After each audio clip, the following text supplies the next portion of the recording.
That's what it's there for. Well, right now, I feel like I'm going to eat glasses. It's been so long since I've been wearing glasses my whole life. I got contact lenses when I was 19 years old. I played my entire life. I got wearing glasses and God answered my prayer. See? Well, this didn't exist when I was 8 years old. One of the weirder things, I went to see my father-in-law, and he had cataracts. And so they replaced these lenses, but you know, when you replace the lens, you just replace it with one that focuses. So all of a sudden, the guy who my whole life had 4 glasses, he just came back and lived with focus. I don't know what's Yeah. That's exactly what happened with him. I was like, huh, I'm still good. And he's still, wow.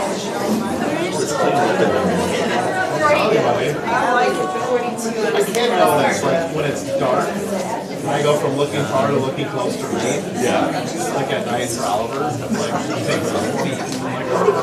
you know what they call reading desks in South America? 42s. That's what they call it. That's when it starts happening.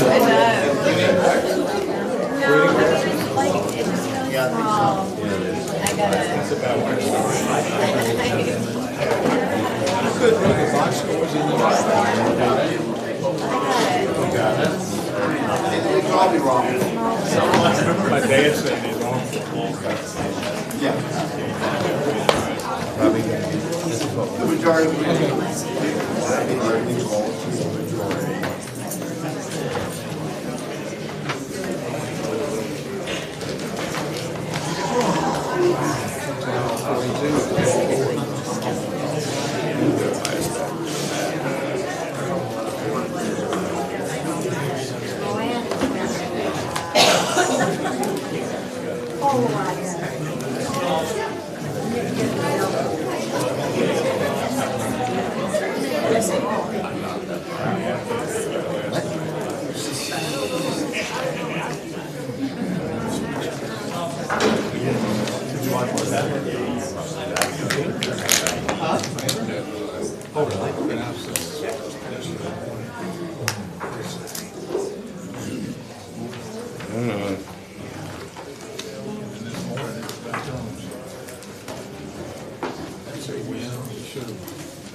They want. Now you got a whole team in the portal. The guy has a tip. I'm in Georgia too. Tina's not there.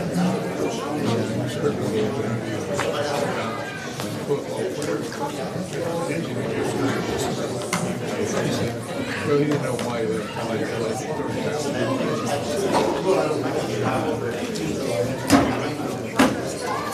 Be right back.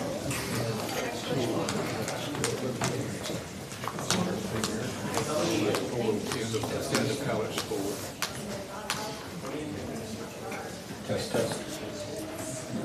Tell this is not good. Test, test. For sure. You sure teach.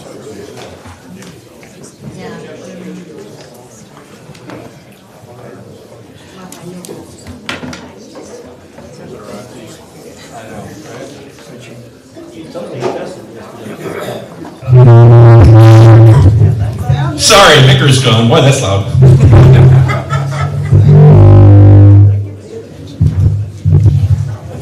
Micker's gone, so I'm starting late, all those other things. But we're glad to have you here today for Encounters with Jesus. We're going to be taking a look at John chapter 5. Got a little note there at the beginning. The prologue indicated that the relationship between Jesus and the law would be a major issue in the Gospel of John. The law was given through Moses, but Jesus is the real light who brings the gift of truth. Nonetheless, until John 5, there's been no confrontation with the Jews concerning the law. That confrontation begins with the healing of a paralytic on the Sabbath. The importance of this conflict concerning the Sabbath is indicated by the fact that it brings the Jews to the conviction that Jesus is worthy of death, as well as by the fact that explicit echoes of this confrontation occur in later contexts.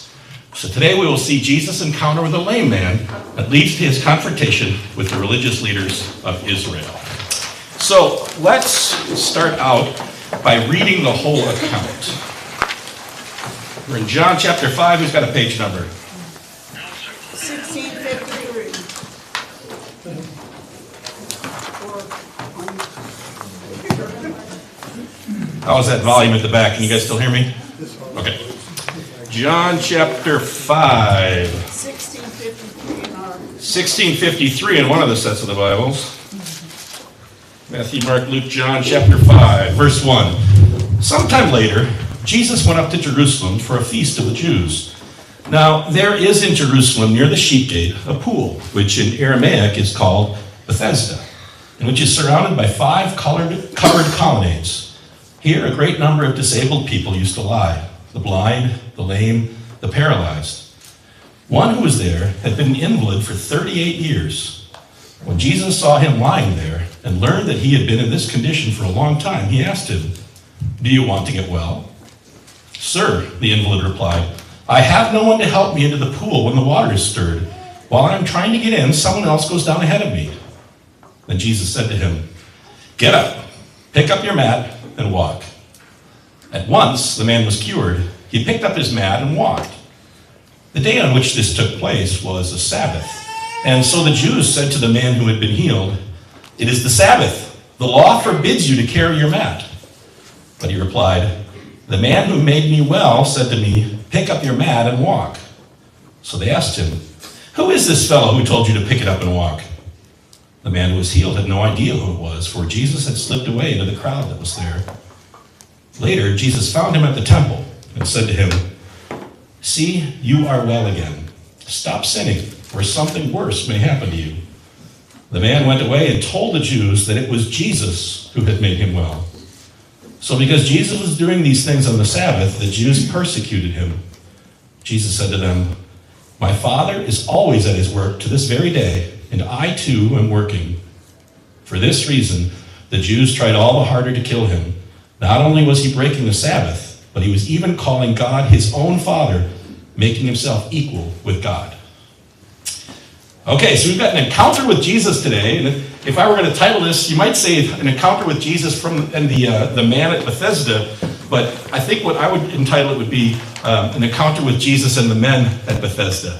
Because this is not just going to be about what happens with this man who needed healing, but with these men who needed even more than that.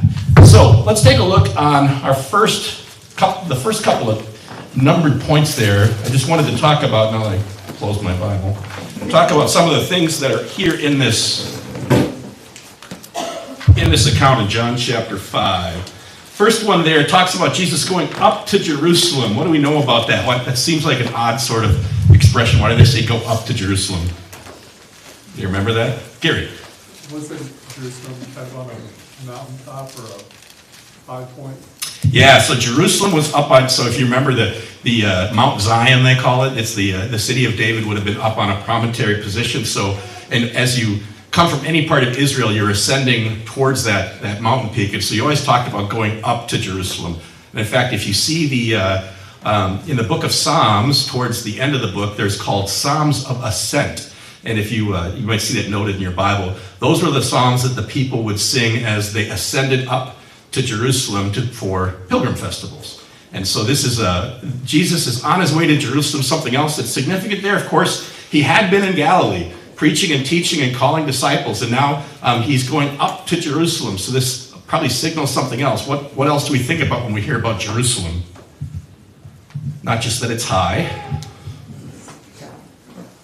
It was kind of where the council was and the official people of Jerusalem, of the Hebrews and so forth, and also beginning his walk toward the crucifixion. Okay, Lenny said, first of all, that this is where the religious leadership of Israel was, and this is, of course, beginning Jesus' walk ultimately to a hill that's part of this outcrop on which Mount Zion was built, a hill called Calvary.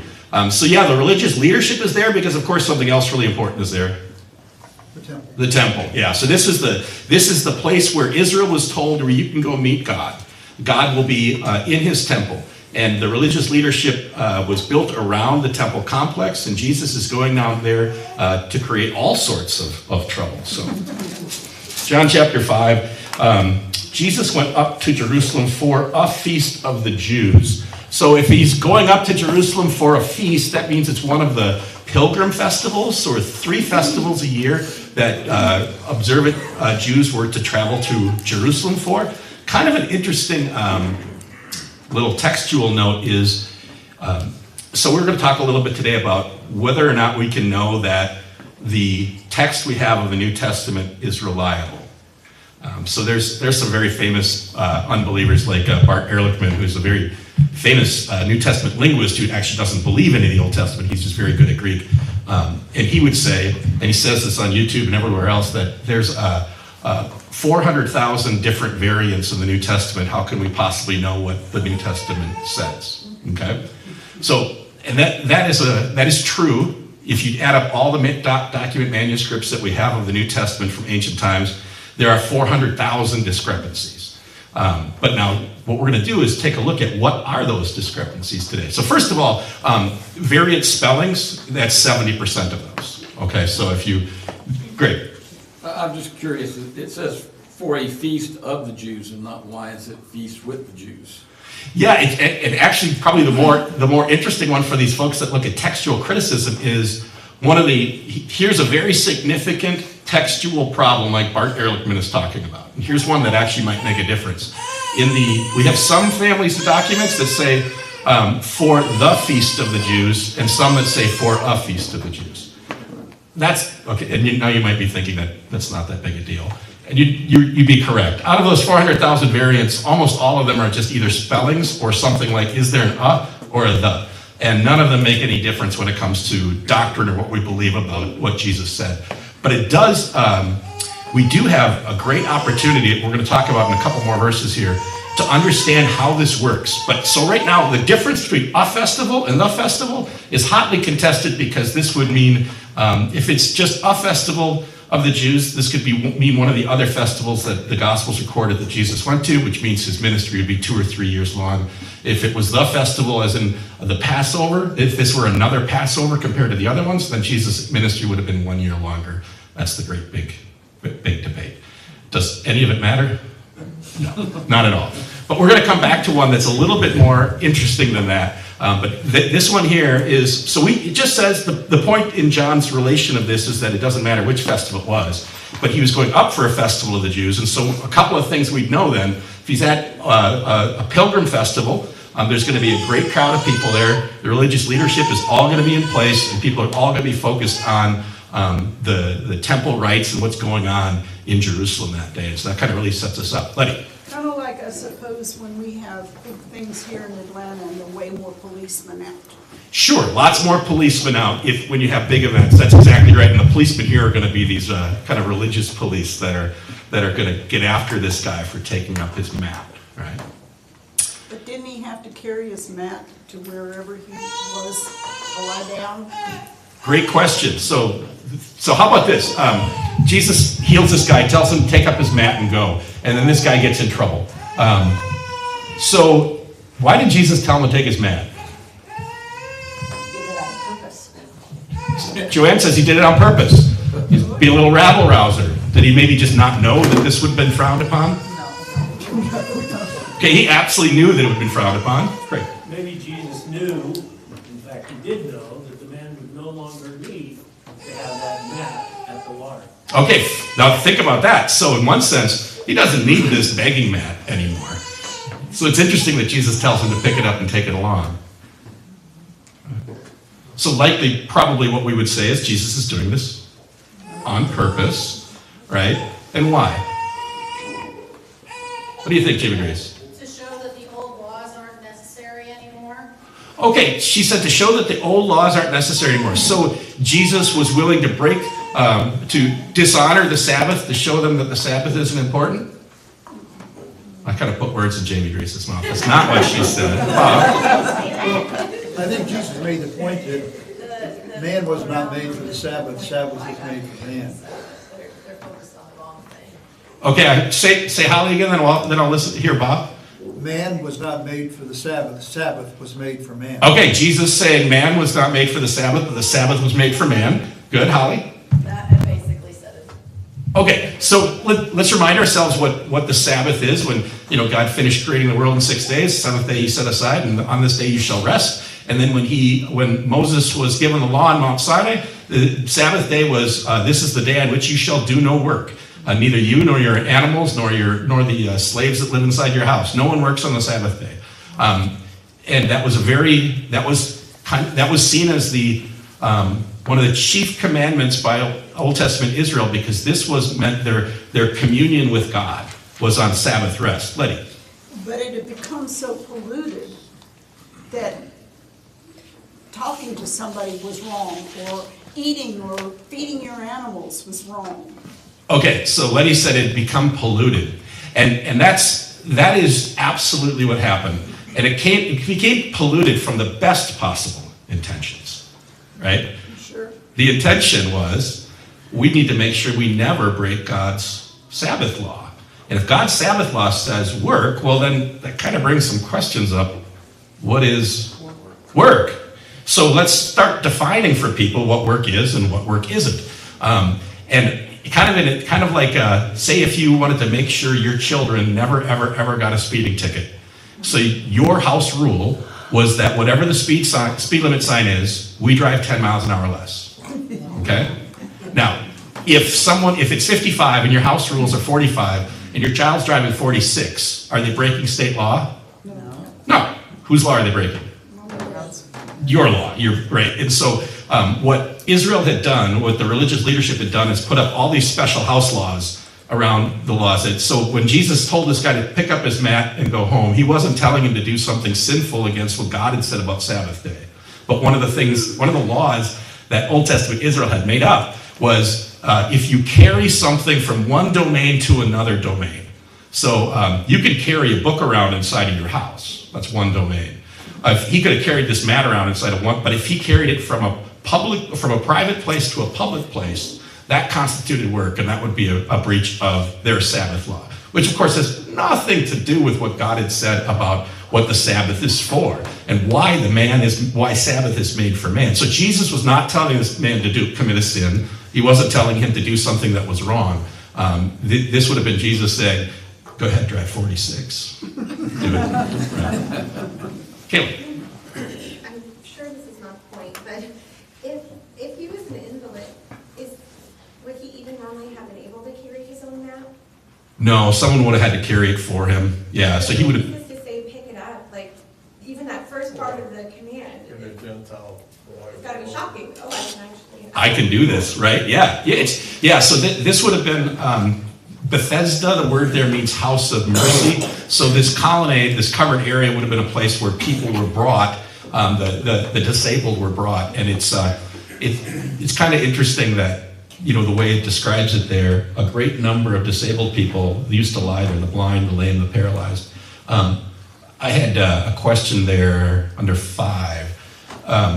What different emotions do you have when you come face to face with one person who's hurt or wounded, or you come confronted with a mass of them? What are the differences in emotions there?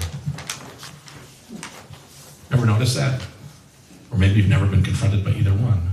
Is it like, if it's one person, we can relate because we put ourselves in that person, but a mass of people, it's kind of hard to imagine yourself being everybody. Yeah, okay, so when you encounter one person who's wounded or hurt, it's very easy to feel sympathy for that person, feel about how terrible it is that this happened to them.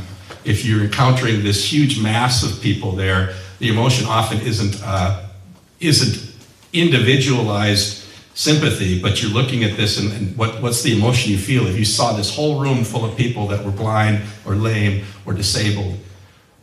At that point, then the emotion is something is just broken in this world. There is just something broken that, you know, it'd be like if you, I don't know, if you ever end up going to a place where there's mass casualties or a place where there's mass starvation in the world. You look at that and you're not even empathizing with an individual, you're just saying, there is brokenness here. And that's going to be the point that Jesus is going to address. That he says there's something to be done about brokenness in this world. How about number 6 I have there is 38 years. What does that add to this account? How does that add to our understanding? What new things do we learn or things we can imagine? Things that change our perception of this account to realize here's a man that had been disabled for 38 years.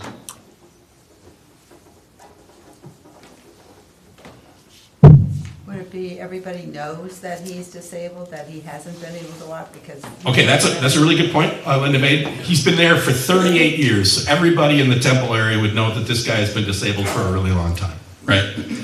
This is not somebody who just got hurt last week. So it's like, no. So for example, the veracity of the miracle, you know, somebody didn't pretend to be lame for 38 years so he could pretend to have a miracle done. Okay, right? That's one. Yep. What do you think? I kind of feel like your body starts to fall apart around 40, and Jesus. Okay. Your body starts to fall apart at age 40. We were just talking with somebody earlier that, you know what they call reading glasses in South America?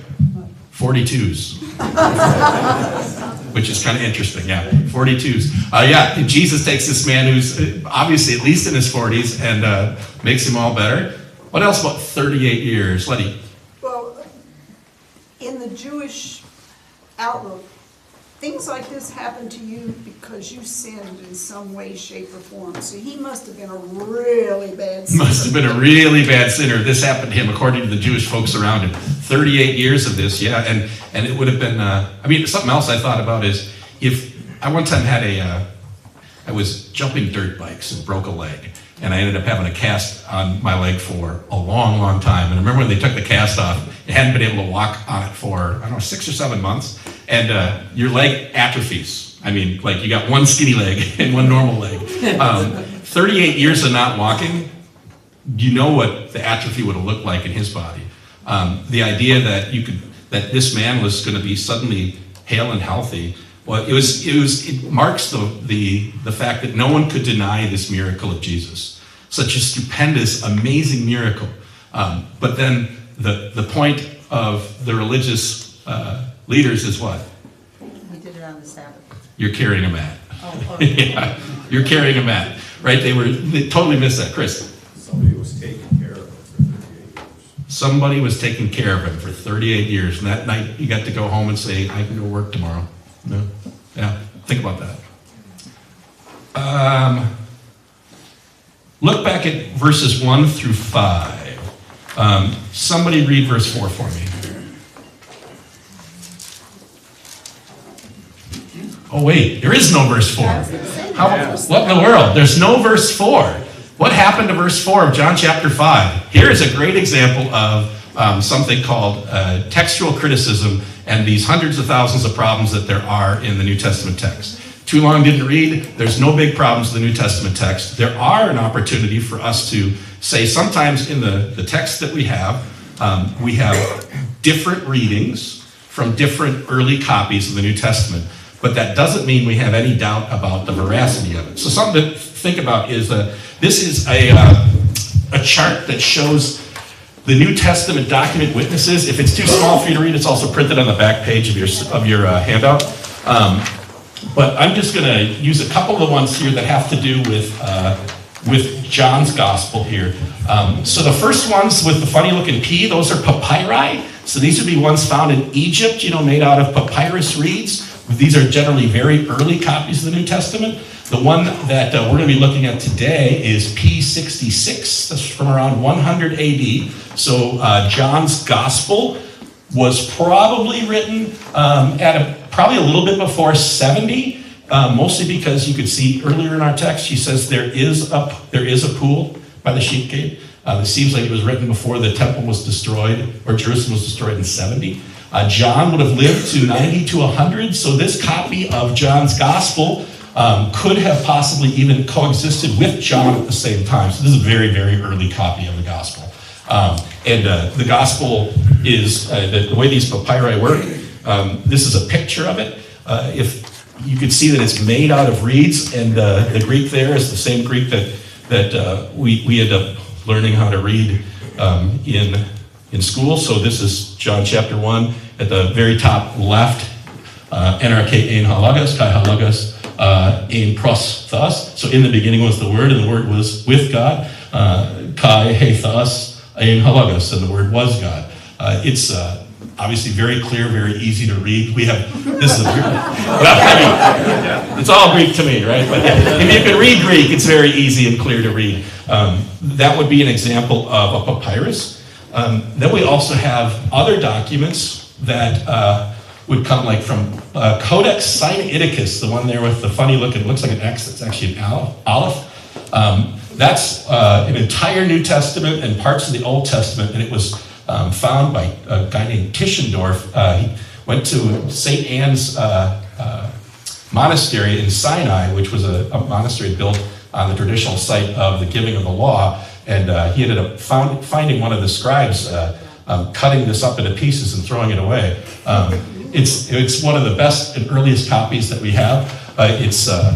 Actually, I was just in London, and really cool, in London, this is Codex Sinaiticus. So they have it in the library there. You can just go up and look at it, which is kind of cool. Yeah, so we've got, now interestingly enough, I'm going to go back to this chart. Important is you look at the location where they're found. So you see some are in Egypt, some are from Alexandria, some are from Syria, some are from Gaul. And what that means, what's important about that is, for example, say, remember how they used to copy books back then? You didn't have print. You sat in a scriptorium, and either a guy would read and you would write another copy, or you would have a copy and you'd make another copy. And so every once in a while, you're getting kind of tired, and you instead of putting Jesus Christ, you put Christ Jesus. That's one of the many thousands of one of the many thousand discrepancies that they talk about in the New Testament. Or you just spell Jesus wrong. Or you double a word, like you write the word the twice. That's the type of things that are usually what the document discrepancies are. But then there are some that are significant. For example, what we have here is missing verse 4. Your Bible probably has a note on it.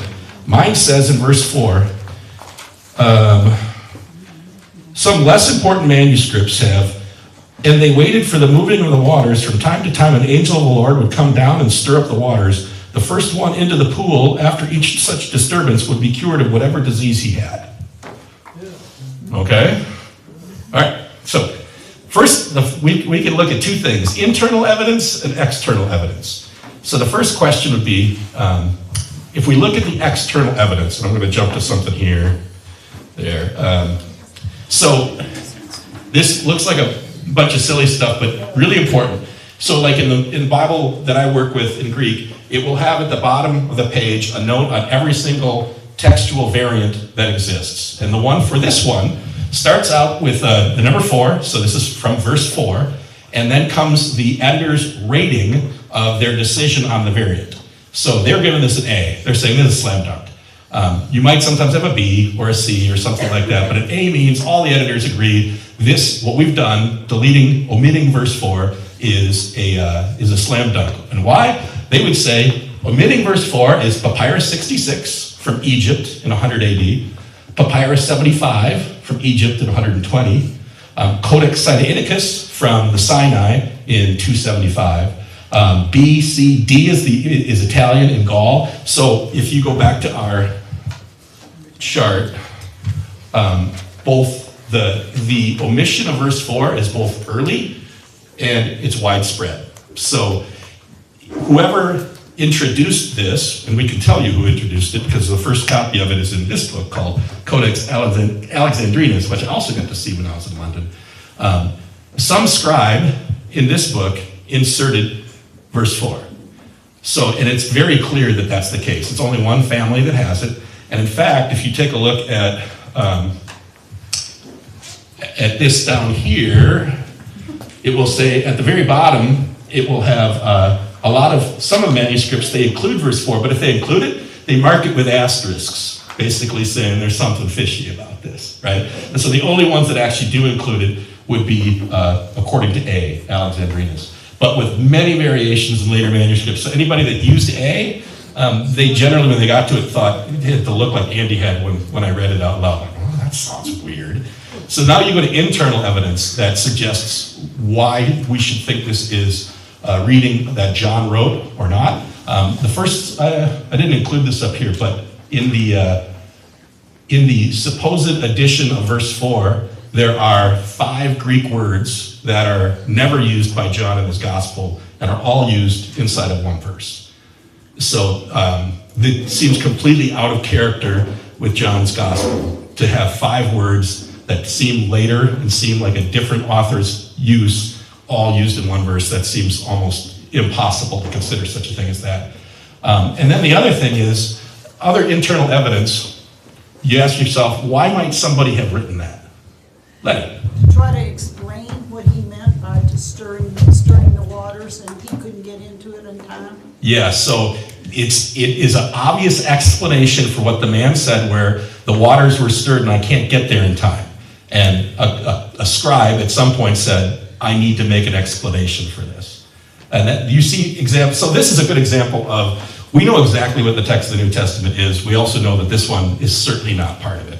And this is actually one of the more significant variants that are, in the New Testament if they drop a whole verse. Lenny. But weren't the verse numbers added much later? She asked, weren't the verse numbers added much later? Yes, by an English clergyman. The joke is always he was doing it on a carriage ride to London because his pen seemed to go up and down in weird places at times. So yeah, so no, this is just so we know what we're talking about. So what they would say is they've omitted words from here to here, which we call verse 4. Yeah. Any questions on variants? Chris? Just a little on topic, but how do these Bibles get to these locations? Each of these ones here, probably like Codex Sinaiticus, that one's got kind of an interesting history that it would have been there it would have been a copy of earlier copies that were made at the monastery. And it had been there from 275 until the 1800s. And so it was there, and then some of them, which is kind of fun, I don't know if I kept it on there, a palimpsest. This codex is a palimpsest. That's where you find some really interesting ones. What that is, a palimpsest is, making books back then was extremely expensive. So if you were going to make a book, you would use vellum. So you would take like calf skin and make like thin leather. These are the pages. And so like if you were going to make a Bible like the Codex Sinaiticus, that would have required hundreds of animals, hundreds. So usually the usual equivalency would be today, like if you were going to make a Bible in 275 AD, it'd be like building a house today. It'd be hundreds and hundreds of thousands of dollars. So extremely valuable. And so then one of the things they did is once you put all that effort and money into the raw materials, if you wanted to make a new book, what you would often do is take the old one and scrape the letters off of it and then write on top of it. Then you don't have to, make all that leather again. A palimpsest is copies of the Bible, or palimpsest for any text, but like copies of the Bible that had been scraped off, something else written over top of it, and then we can read what had been scraped off. So that's kind of cool. So then you get a book that people weren't trying to preserve, and you end up finding out that here's a copy of the scriptures from far, far earlier than you thought behind it. Rachel? Do you know why so many were found in Egypt? It's not where I would expect that they would be found. Okay, she said, why would so many be found in Egypt? First of all, Alexandria was an early center for Christianity, and the other reason that you find so many in Egypt is because this stuff, papyrus, which comes just from Egypt, in the dry land of Egypt lasts a really, really long time. Whereas, our paper would mold. This in the dry temperature of Egypt, if you took this and you put it in northern Germany, it'd be molded in a real hurry. Same thing like with the Dead Sea Scrolls, 2,000 years old, but it's dry and arid enough that it survives. Great question. So again, the too long didn't read. Yes, when someone says there's lots of variants in the New Testament, that's true.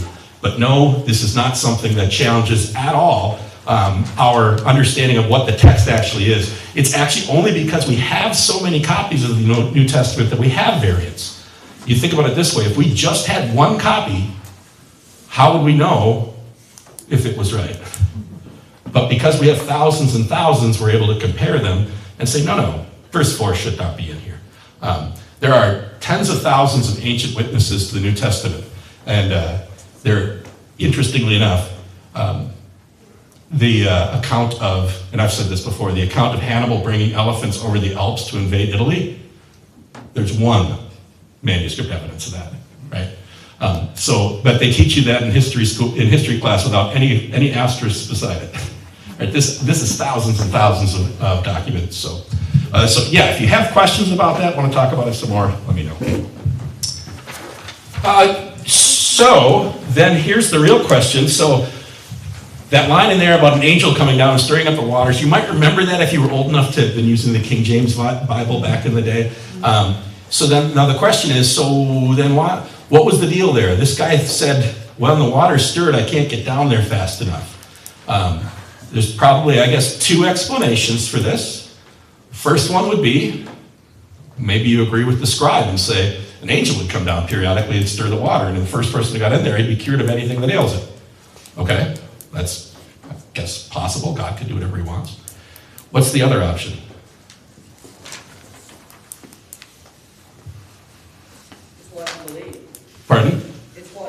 It's what he believed. And maybe even what a whole bunch of people believe.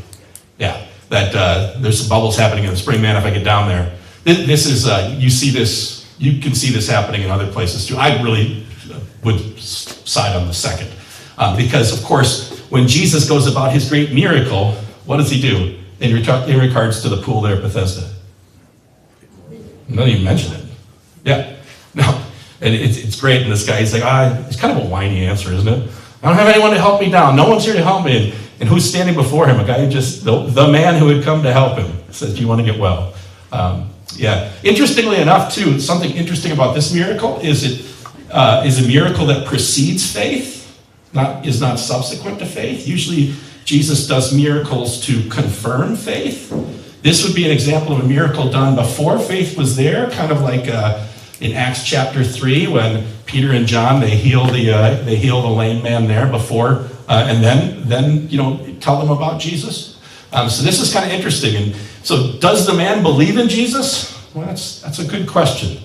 Commentators are split on that. The ones that don't think he's a believer point to the fact that he keeps running and telling the religious police all about Jesus. The people that think he was a believer would say there's no way that Jesus would perform this miracle and do this secondary work of going and calling this man and offering this gentle counsel to him to leave his life of sin to someone who had rejected him. Letty. He doesn't seem to recognize Jesus. Yeah, he doesn't know who Jesus is at all. Yeah. And one of the few times that I can think of that Jesus doesn't start out with saying your sins are forgiven and then get up and walk.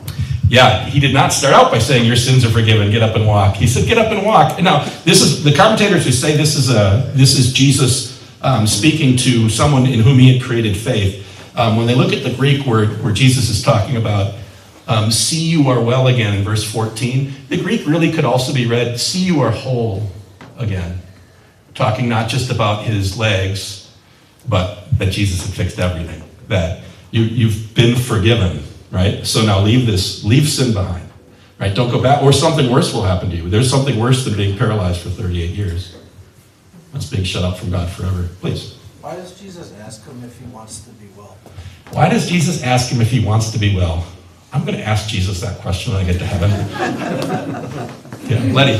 He may have been, I wouldn't want to use the word enjoying, but certainly contented with his life as a paralytic and a beggar. Yeah, I mean, usually it seems to me like when Jesus asks these questions, he's trying to incite in us a search for an answer other than what we've been looking for. And it doesn't seem to work with this guy at first. He's like, no, I don't have anybody to drag me down there for the magic show that happens when the angel comes. And instead, standing before him is the Lord of all creation who can make him, not just his legs whole again, but can make him whole again. Holly. I was sitting here pondering that same question, and I'm wondering if it has something to do with the fact that this man's focus is all the wrong places. So if you want to get well, you're looking at him in the wrong direction, and he's shifting his focus on the one that actually can heal him. Yeah, I mean, if you want to get well, you should maybe stop looking at the methane bubbles in the spring, right? Or whatever else is making that disturbance. Chris. He did believe, he didn't just blow him off, and he didn't say, you're crazy, like, I haven't moved in 38 years, I'm not going to stand up. Yeah, I agree with you. I like to think about this as a call to faith, and that this man, that Jesus called him to faith when he talks about you're well again. He wasn't just talking about his legs. He's talking about every part of it. Yeah. Of course, this is the point of Jesus. John's gospel is arranged around signs, miracles that Jesus did that meant to be signs that he was the Son of God. And it's interesting here that this encounter with the man at Bethesda was really an encounter with the men at Bethesda. Jesus is making the point with this miracle that he is the Lord of the Sabbath. Sabbath was made for man, not man for the Sabbath, and that your little rules that you put up are no way a way in which you can become righteous in God's eyes, but look how you can be made whole when the Son of God declares you so. Of course, Jesus is amazing. In the section where we had read, but we're really not going to get to, it's when he says, "My Father is always at work." In other words, you want to talk about working on the Sabbath? You know who you can't accuse of breaking Sabbath? Is God, who never stops his work. And then he says, and I'm working too. Called God his own Father.